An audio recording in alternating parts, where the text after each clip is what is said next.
Hi everyone, I'll be trying to solve this Makita DF457D cordless 18 volt drill or screwdriver as you may call it.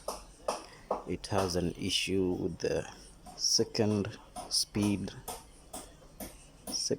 gear. As you can see, it looks engaged, though there's a funny space that maybe it's because of dust.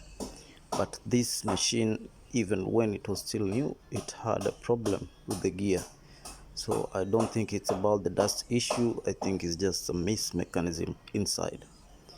So the issue is when you are trying to tighten, let's say you're in a hurry, either you are tightening or you are drilling, though it's good to use first gear when you're tightening screws. But when you're making holes, let's say like a 3mm drill bit, you can use the second speed, which is higher. So if you listen carefully and you look at the chuck, it doesn't turn.